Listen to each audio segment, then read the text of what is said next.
Alex, welcome. Thank you. Thank you. So Alex, you are the co-founder and CEO of CoreOS. That's right. Tell us what CoreOS is. What are you doing? Sure. So CoreOS is a set of open source projects as well as some commercial products that cater to the emerging container and distributed system space. So one way I like to characterize it is kind of the methods and models of how companies like Google or Facebook run their server infrastructure.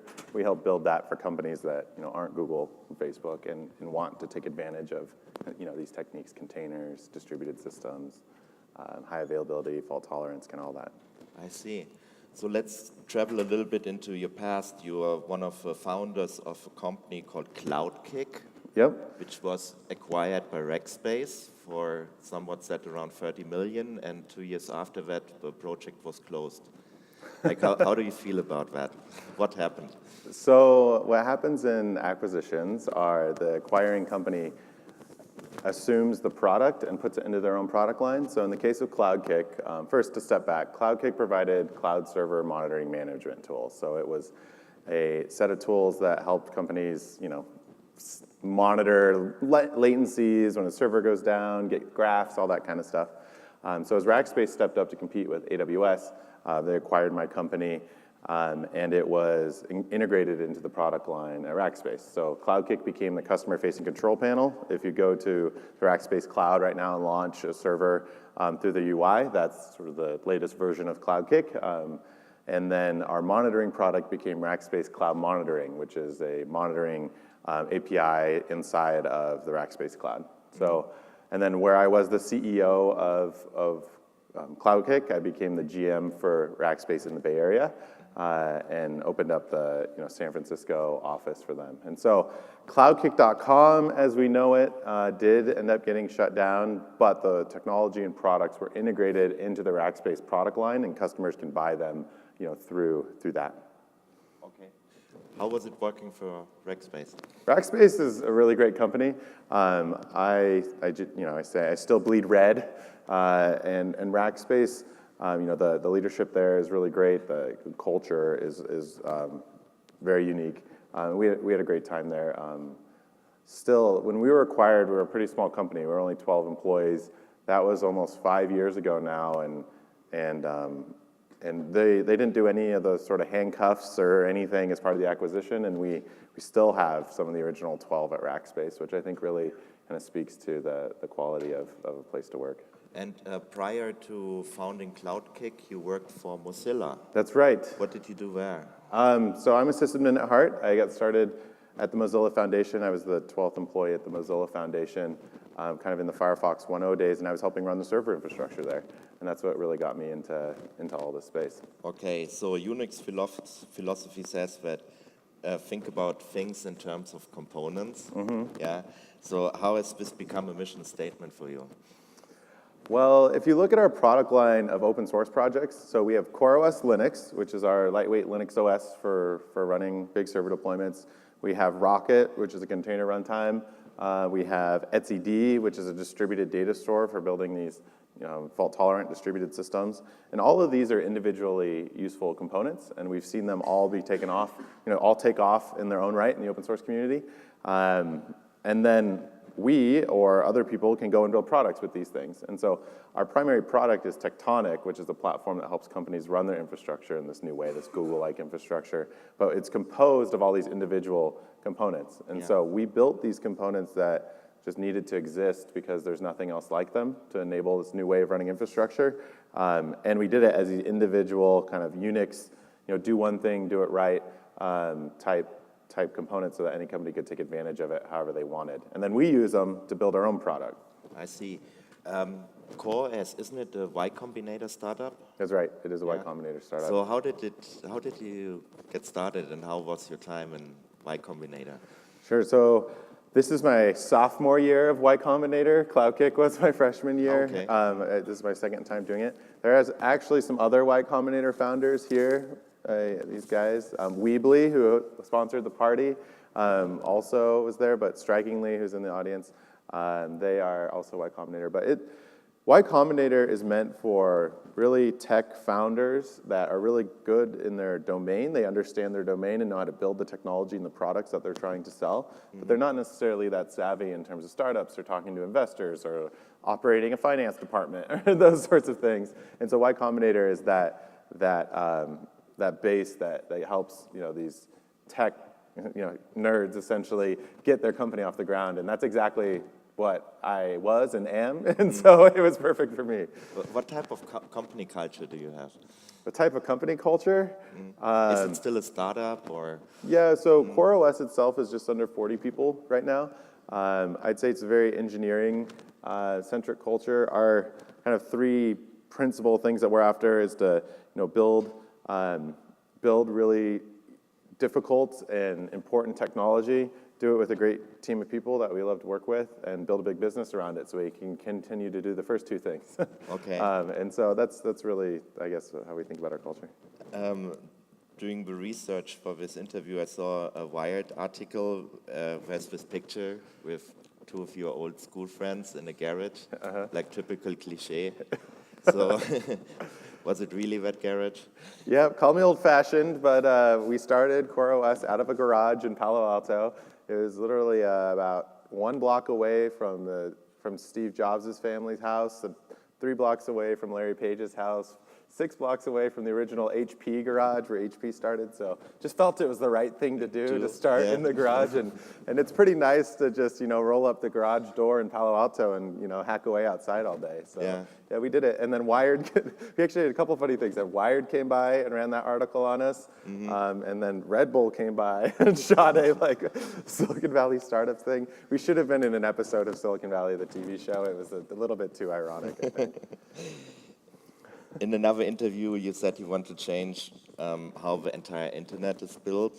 So making worldwide network of computers easy to update as browsers on the browsers on the desktop. Yeah.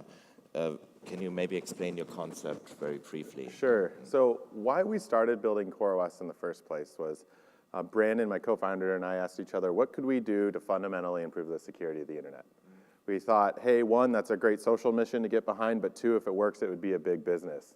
And our observation is that the key to good security is not hardening software or having some special sauce. It's just about delivering updates. The way infrastructure works today is if you leave a server on the internet, it will eventually get hacked. It'll just get compromised. And so the only way to protect against that erosion is by providing updates all the time, and ops people just have to be on top of it. You just have to stay on top of this stuff. So our insight, we borrowed a lot from the browsers. What we saw happen with the browsers is, you guys remember 2000, it's about 2003-ish, IE6 was dominating the web.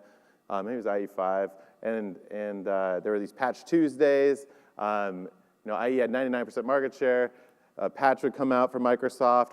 Every IT department in the world would scramble to get it updated, and the web was a pretty hostile place. And that's what let Firefox and Chrome eventually come out. And what the latter browsers did differently is they just automatically applied security updates. And this scared all these individual IT departments as well. They were like, we can't just have Firefox changing out from under me without us controlling it. It might break something. But what we found was that actually Google is better at shipping these updates than any individual IT team could, and they could do it much more rapidly. And not only do we have the most secure internet that we've had so far, we also get things like HTML5, because they can go and upgrade the web. At one point, your webcams just started turning on web pages, and all this stuff just started working. It's because of updates. So we were like, on servers, there's nothing like this at all. On a server, it's state-of-the-art is get it running and don't touch it. People are afraid of change.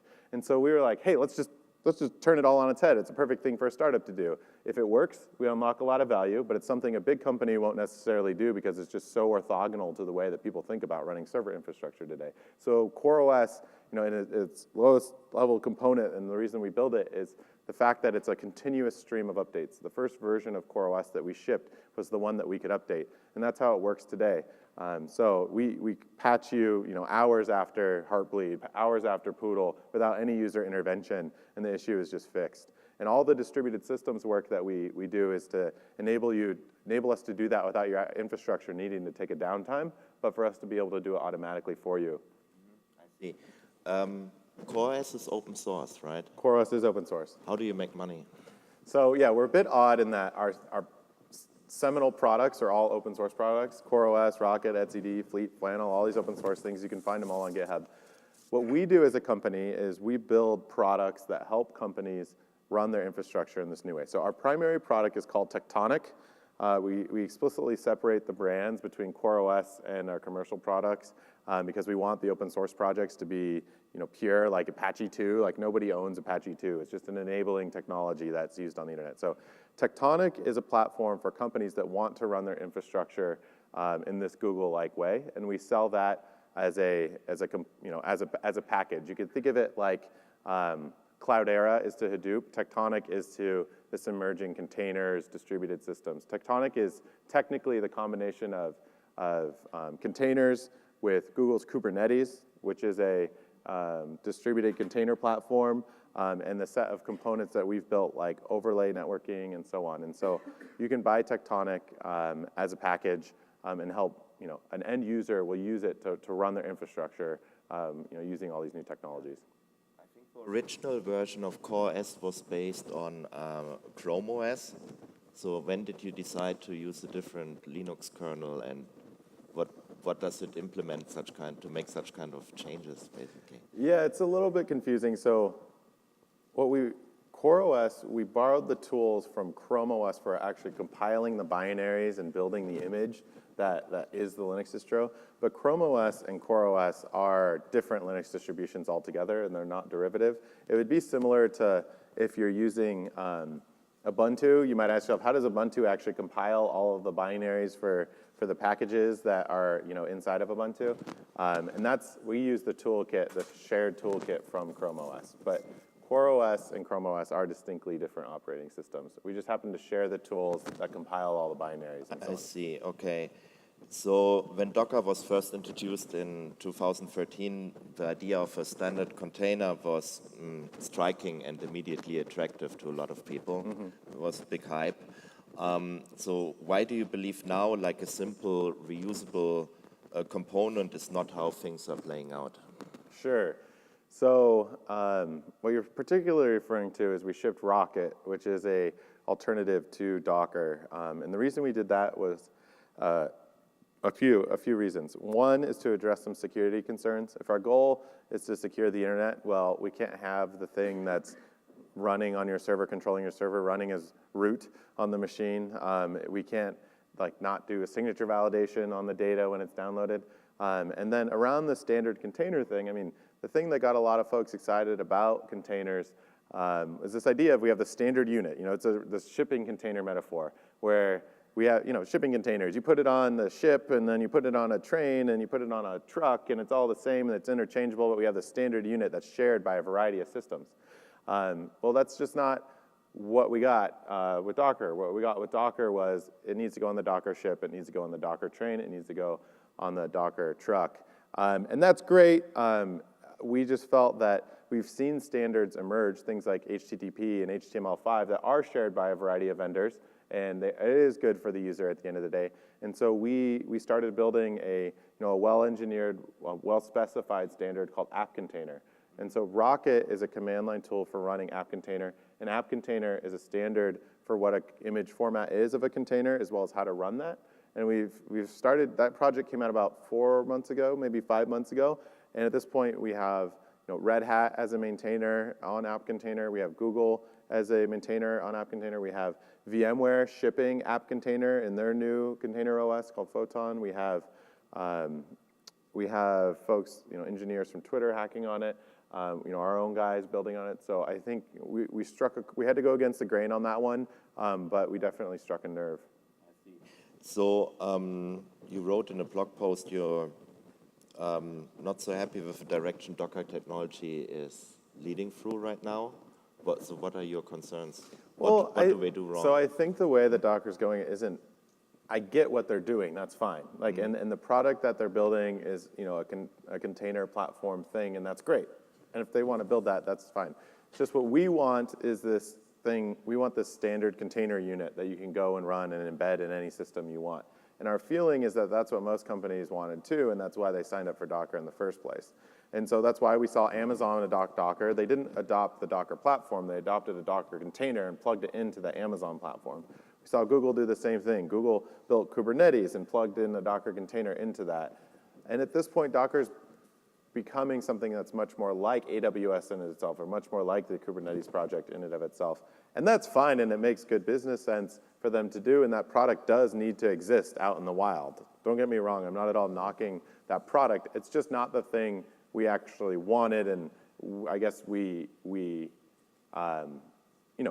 started as one thing, evolved into more, and we wanted the original thing so we could build our own systems. I see. So will CoreOS continue to ship Docker? We will always be Docker compatible. If our users want to use Docker, we will help them use Docker. That's fine. So we will always be Docker compatible. There's no question about that. Okay. So maybe you can tell us a little bit about the innovative concept of app containers. Sure. So maybe specifically for our hosting friends here. Yeah. So an app container, again, back to the standard shipping container model, it's a unit that you can use to plug into your existing system. So what it means is a company could go build an app container, in their own environment or on your platform, and run it inside of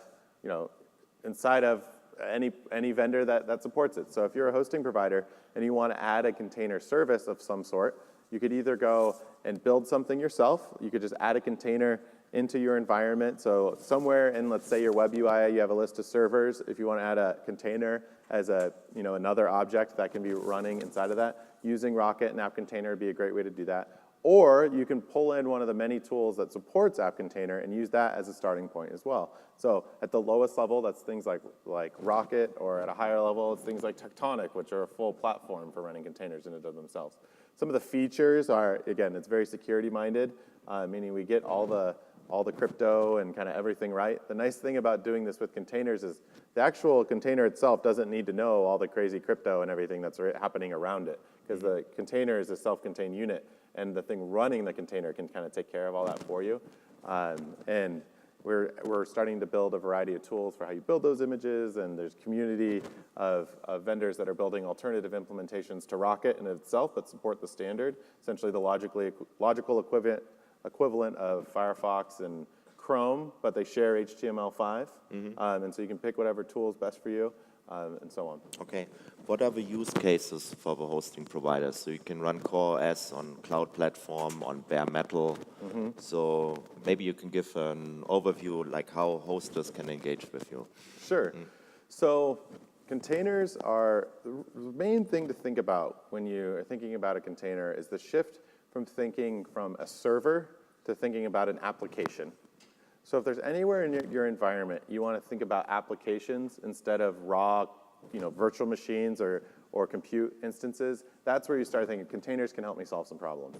Examples of this that you're probably already doing in some form is, let's say you offer a database service in your environment. Not just raw virtual machine, but you offer some sort of database functionality. That is an application that's running, that's servicing other applications, and that's something that you could deliver through a container. An advantage of doing it in a container is you get, for instance, way higher density. Instead of needing to carve off a full virtual machine to do this, you're essentially carving off a process on the host and then isolating it. And so anywhere that you're thinking about an application, maybe you're delivering a platform as a service, maybe you're helping your end users with more platform services, queues and databases and those sorts of things. Those could all be delivered in containers. And then in general, what we're seeing and all the excitement about Docker is really causing people to rethink how they want to run infrastructure overall. And I think the net result of that, our bet and why we're building products around it is companies will want to use a container as the lowest level object. Forget about servers altogether. Servers are just resources to run applications on, and start thinking about it that way. And so that's why we're building products that help companies do that, because that's where we think the market is moving to. And so then I would then believe that you should start thinking about products like that in your environment as well. Yeah. Let's talk about sysadmins a little bit. Okay. Like the species of sysadmins. Okay, the species of sysadmins. So who here is a sysadmin? I'm just curious. At heart. Okay. So what's the difference with a sysadmin at heart like you are compared to a software engineer? Difference between a sysadmin. So a sysadmin is a software engineer that primarily writes in Bash or Perl. No, just maybe the couples. A couple of sysadmins got that joke though. So I think the difference. I mean, they are different functions. I mean, the infrastructure team is responsible for looking after the raw infrastructure. I grew up in a family of civil engineers. Okay, so my father worked at the local natural gas utility. My uncle worked at Bechtel, which is a big civil engineering firm. They were building bridges and pipelines and that kind of stuff. I feel like the ops teams are essentially that, but for the internet. Yeah. Okay. Now the developers are building the applications. They're building essentially the cars, I guess, in the analogy on top of this. But what's happening is it's converging, and the reason for that is because the way we're actually managing the compute resources and networking and everything now is using more and more software, which means the role of an infrastructure person requires, more software. I mean, if we just look at things like AWS, the primary interface into that infrastructure is software. You can't really take the full advantage of that without writing software. So I think they're converging. I am, again, a sysadmin at heart, but with a computer science degree. And so they're converging, and I think over time, the role of an operations person will evolve into writing more and more software over time. Yeah. So a recent HP study shows that 44% of breaches could be attributed by patched vulnerabilities that were between 2 and 4 years old. Mm-hmm. So it's like poor patching probably the biggest security threat. That's our belief. We think you can't protect against every exploit. There'll always be something else. It's an arms race.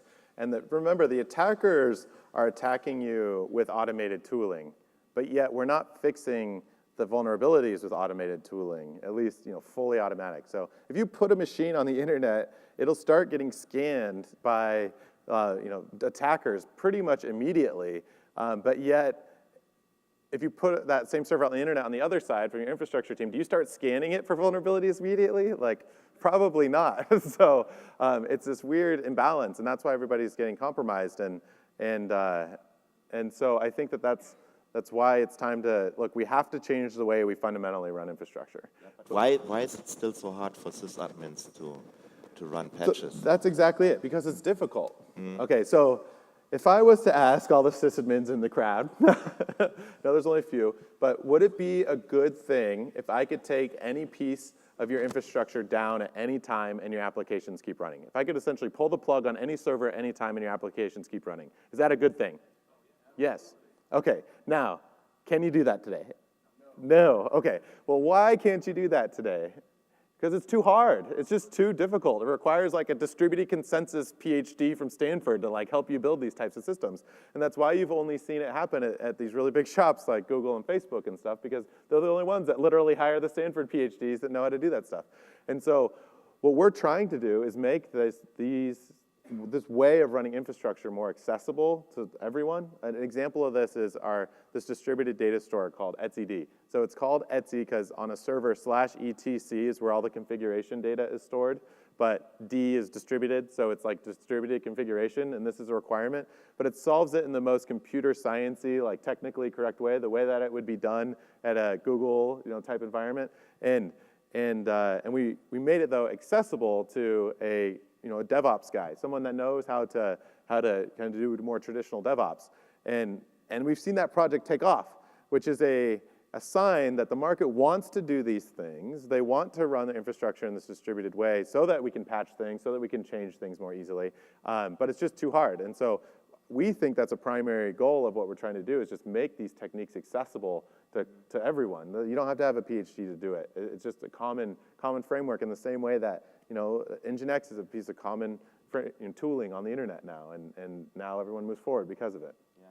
So you criticized that with Debian updates, there's an inconsistent state during each package.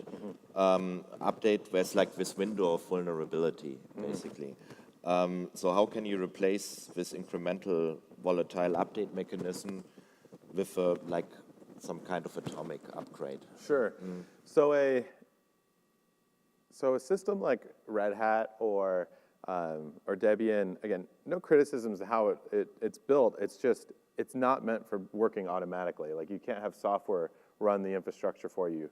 You still need hands-on help when things go wrong. Okay.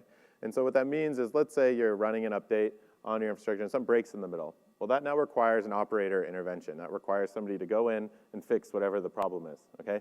The only way to get around that is by being able to atomically move from state A to state B. So say like, here's vulnerable version, I need to move to fixed version and do that in a way that's consistent and repeatable. And there's no middle ground at all. And so we built CoreOS to work that way. And what that allows is the ops guy at the end, he pushes a button and says, move all my servers from A to B. And it's like they did that across 10,000 servers instead of running this update and maybe it breaks in the middle and so on. But in order to do that, we have to enforce like high levels of consistency. And so that means, for instance, on every single CoreOS machine out there, it's bit for bit identical. We know exactly like what state that thing is running in. And it needs to be perfectly consistent in order for us to move you from one version to the other and things like that. And so it's just a different architecture. It's orthogonal to the architecture of how the existing Linux distributions work today. It's just a different model altogether. You have one of the most famous rock stars from Linux as an advisor, Greg Kroah-Hartman. What kind of advice did he give you? Sure. So Greg Kroah-Hartman runs the Linux kernel stable maintainer. He's a stable branch of the Linux kernel. So there's two main kernel engineers that work at the Linux Foundation. There's Greg Kroah-Hartman and Linus Torvalds. And Greg is the stable branch owner. Fun piece of trivia for you. While we were in that garage, I have a little studio in the back of that garage, and Greg Kroah-Hartman, Greg KH as we call him, would come and stay. And there's these black squirrels in Palo Alto. I don't know if you've ever seen this, but the rumor is it's some Stanford experiment gone wrong or something. Anyway, there's these black squirrels running across the roof, and it kept waking him up. And so the weekend that he stayed with us, he came out, he had shipped a version of the Linux kernel while at the house, but he named it Black Squirrel Wake Up Call. So if you go and look through the Linux kernel source tree, you'll see there's a version, actually like 6 versions of the kernel called Black Squirrel Wake Up Call. And that's from when Greg Kroah-Hartman was working out of that garage with us that you referenced Cool. Okay. there. But we are open source zealots, and we are building lots of open source software. So to have kind of the kingpin of the biggest open source project on the planet, kind of assisting the project and staying in our garage, is pretty cool. Yeah, cool. So you are also an investor in a number of startups. How do you make decisions? What kind of startups do you support? Just the ones I want to lose all my money on. No. Startup investing is this weird thing. I've invested personally in about probably 15 companies or something. My latest investment theory is only focused on infrastructure startups that I understand what they're doing, but I don't know. These things take so long to actually play out, and all the advice I get on that is it's a quick way to lose a lot of money. So we'll see. And some of the companies are doing pretty well, but I have a lot of experience with that as well. Okay. Yeah. So you said you love to find ways to help fellow entrepreneurs, even only by grabbing a coffee and bouncing ideas around. Can you give us an example from the last couple of months? I mean, one example actually here that's very relevant is founders of Strikingly over here. I met up with them before. They applied to Y Combinator just to give them some feedback on their product and their application and so on. They ended up getting in. I can't take credit for that. It's their product that got them into YC, but at the end of the day, that sort of stuff is helpful. Even if it's only minorly helpful to the individuals, it's still nice to be able to try to give back a little bit. Perfect. So you are around all day, right? Yeah. And you're happy to meet people today? Of course. Okay. Do we have questions from the audience? We have. As a system admin, like most of us, we do a lot of patching and like workarounds for any software that we have. As a sysadmin that used to work with Windows and stuff like that, we used to always have problems with patches, destroying things and getting things stop working. So for us, we used to like have disaster Mondays, where we basically, after the patches are applied, we have all those problems that we had to deal with. So there is a good reason for us a lot of times that we did not update our patches at the time that we needed to. Hey, I get it. And that was Monday, disaster Monday. So what I'm thinking about here with your CoreOS, I mean, for us in Chrome, an example, we didn't want, and I still, until now, if I'm actually back as a system admin, I will not allow Chrome in my corporate infrastructure for the reason is, let's say they are updating their browser, and my employees are actually using that browser to run a proprietary application. That this application is, for an example, a government, and God knows government, an example, they do not update their software quite often. It will break things up for us. And we will have no idea what broke because, hey, Chrome decided that today they're going to update their systems and we had no clue what they were doing. Now, the same thing with CoreOS here, an example, what you're saying is you guys are going to be updating the systems automatically without the knowledge of the systems admin. So let's say an example, we have done a lot of patches, and you know more than I do that lots of times you don't remember these kind of things that you have done to already make things work. You are doing the update, we have no idea, and then you're going to be causing us a lot of problems that we will have no idea where it's coming from. So the reason infrastructures ran the way it is because we've been burned a lot by it, and I'm not denying that at all. The reason people are scared of updates are because they should be, because the model for how updates are done today is wrong, in my opinion. It's broken. And so the way we do it is not take what you have today and apply an update to it automatically, because that would break. We actually change the way this stuff's delivered overall. So The infrastructure, the core thinking of software has to change. I agree. And that's why a startup does it, not the big companies, because we have to bet that we can change the world. I mean, it's as silly as it sounds. That's what we're going. Now we've gotten a lot of luck in Tailwind as well. I mean, at this point, with things, with the containers, with Google helping us, with lots of different things going on, we're actually changing a substantial way of the way people run infrastructure, and so it's happening. But what you've been burned by that a number of times because the model allows you to be burned easily. We do not just one thing, we have a number of techniques about how we can safely apply updates. And the end dream here is something where we can automatically service a test cluster, a QA cluster, roll that out, get feedback to see how it's going, and so on. And I would bet, actually, that your Chrome updates are just fine. I understand that you had problems. Well, yeah, it's actually on a browser, one, they've gotten quite good. You've had problems, but they've gotten quite good. Also, remember, you only have one browser kind of in there. On a server environment, while it's more complex to do this, you have hundreds of servers. So breaking one machine temporarily, if your application is architected in the right way, actually should not cause a downtime. Okay, now, that if your application is architected in the right way is that key thing, and that's what the software we're trying to build does, is help companies do that more easily, because right now it's quite difficult to build applications to do things that way. And so on a server environment, while it's technically more difficult on the upfront side to architect things that work in this way, where I can kill one machine and even deploy a bad update, but the infrastructure can handle that. It's difficult to build that. The net result is an easier to manage thing because there's no downtime for the net unit. Whereas on a browser, if you break one unit, you've broken the net thing, And so it's a little bit. My point is, on a server, it's actually the net result. It's easier once the raw infrastructure is in place. On a browser, you have just one-to-one. So if you break the one, that user is broken, right? Are you following me? I'm just saying on a server, if you break one machine but you're running in this distributed environment, your application will keep running for most. And that's what we see these big deployments do. You'll start rolling out the application, getting feedback off your system, and seeing how it's going. And if you're getting signals, you roll it back out. But that implies you have the type of infrastructure that allows you to roll things out dynamically and roll them back out if they go wrong. And those are the types of tools we want to help people gain access to. We want to help them not be afraid to run an update because they have all the tooling required to handle it. Do we have more questions? Alex, thanks for being here. Thank you for having me. Yeah, sysadmin at heart. That's the theme. Thanks a lot. All right. Thank you. Thank you.